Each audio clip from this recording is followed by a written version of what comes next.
Hello everybody and welcome back to Sky is the Limit. I'm Mr. Sky. Today we're going to look at how to pronounce S at the end of a word. So just a reminder, S is used to form plural nouns, possessive nouns, third person singular, and contractions of is and has. There are three pronunciations of S. So S can sound like is, z, or s. Unfortunately, you don't choose the pronunciation that you want. There are rules to respect. But don't worry, the rules are easy. It depends on the pronunciation of the word before adding S. When you have a word that ends with a buzzing or hissing sound, S is pronounced is. So what do I mean by a buzzing or hissing sound? Well, anything that ends with z, s, ch, j, x. This is just quite simply air that comes out of your mouth and makes a buzzing or hissing sound at the end of the word.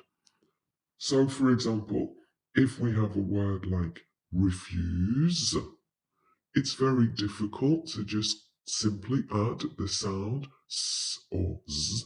Refuse. It's like we're stuttering. So, for words that already have an S sounding ending, we add S, but we pronounce it as is. So refuse, when we add an S, becomes refuses. Pass, when we add an S, becomes passes. So we see that refuse already ends with an E, so we just added S. But for other words that don't, that end with an S, that don't have any other letter after it, we add ES and it's still pronounced is. So pass becomes passes. Judge, it already ends with an E, so we just add the S. Judges. Watch, it doesn't end with an E, so we add ES. Watches. Mix, we add ES and it becomes mixes. So on to the next pronunciation. When you have a word that ends with a voiceless sound, S is pronounced S. What is a voiceless sound? I hear you say. So a voiceless sound means that the sound doesn't come from your vocal cords, it comes from air passing through your mouth. I would imagine that you're still confused, so let me explain a little bit more. So put your hand on your throat and say hello. Can you feel the vibration? This means that the sound is voiced, that you used your vocal cords to make the sound, and the sound travelled up your throat and out through your mouth. Now put your hand on your throat and say cup. Can you feel a vibration when you pronounce p, the final syllable of the word? This is because P is just air coming out of your mouth rather than using your vocal cords. So this sound is voiceless. So examples of these voiceless endings, of course, cup, I've already used the example, so cup becomes cups, cat becomes cats, walk becomes walks, laugh, even though it ends with GH, it's pronounced f like an F. So laugh becomes laughs. Month becomes months. So just a little side note, TH in English, so we always stick our tongue between our teeth ever so slightly to pronounce the TH, and sometimes TH is voiceless, like in month. There is just quite simply air coming through my mouth with the TH. There's no vibration in my throat. And we also have a voiced TH, as in mother. So when I say mother, I exaggerated, but when I say mother, and you can try it by putting your hand on your throat, you can feel a vibration. So TH in month is pronounced th, and TH in mother is pronounced v. It is voiced. Let me know in the comments section below if you would like me to do a video explaining the pronunciations, voiced and not voiced, of TH. And then finally, when you have a word that ends with a voiced sound, that I think now everybody understands the difference between voiced and voiceless. So when you have a word that ends with a voice sound, so you can feel the vibration in your throat, S is pronounced Z. So for example, boy, boys, day, days, lie, lies. So these are all words that end with a vowel or with a vowel sound, because even though Y is not considered a vowel in English, in some languages it's a vowel, Y at the end of a word can have a vowel sounding. That's maybe another opportunity for another future video. Let me know in the comment section below. Pub, pubs, word, words, pig, pigs, love, loves, breathe, breathes. Here the TH is voiced. Breathe, breathes.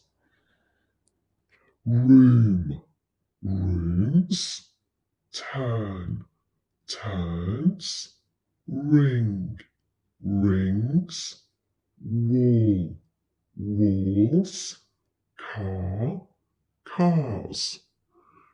So within these three sections, I've pretty much given you an example of every.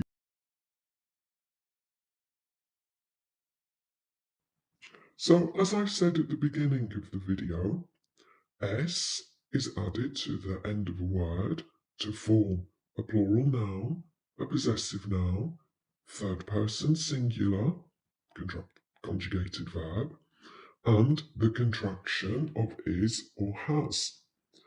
So, I repeat again that the choice is not made depending upon the grammatical category, but the pronunciation of the word before we add S. So we're going to take a look at examples in each category.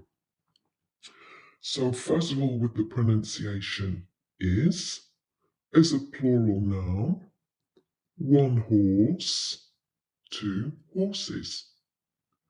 As a possessive noun, James, James's dog.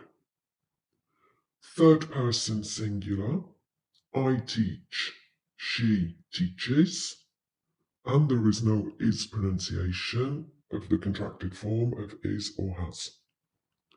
So now we move on to z. Plural noun, one bagel, two bagels.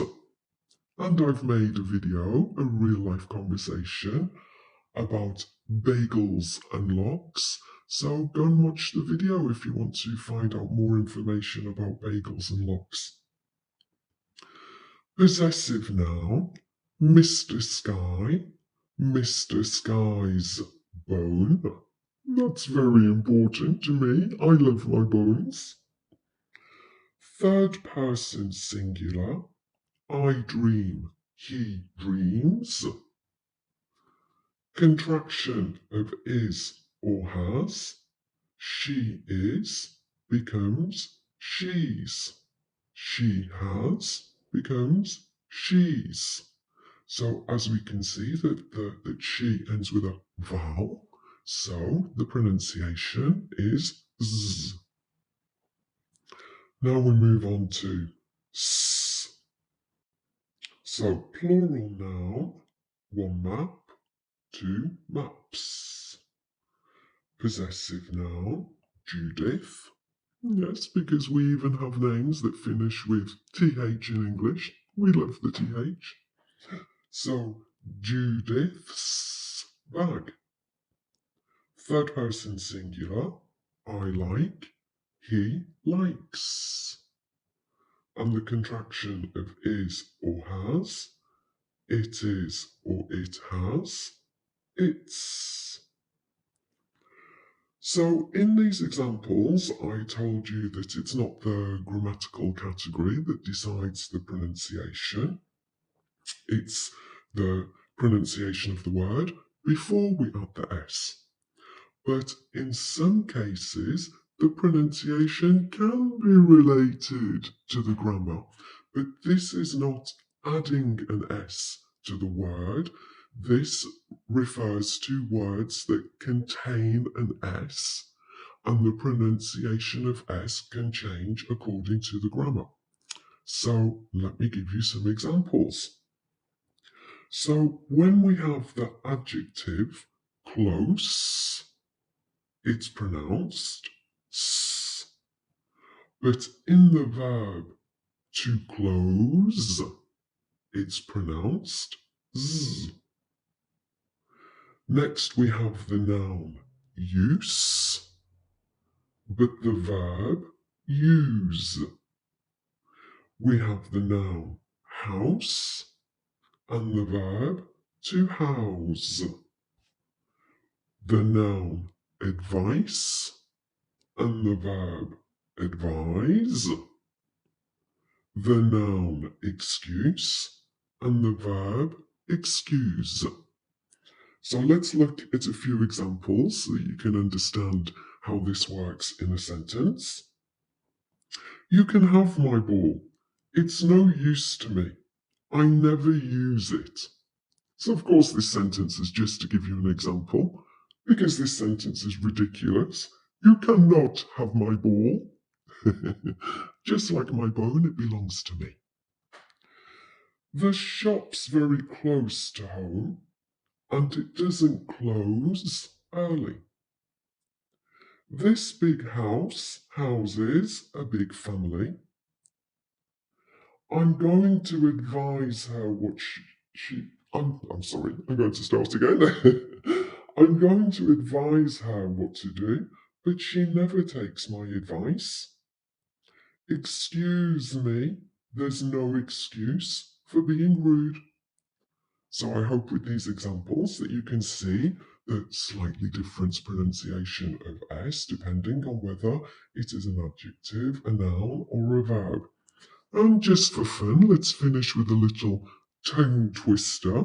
And you can let me know in the comments section below how many times you can repeat this sentence, getting faster and faster until your tongue gets completely twisted. So here we go. Susie socks sit in sink, soaking in soap suds.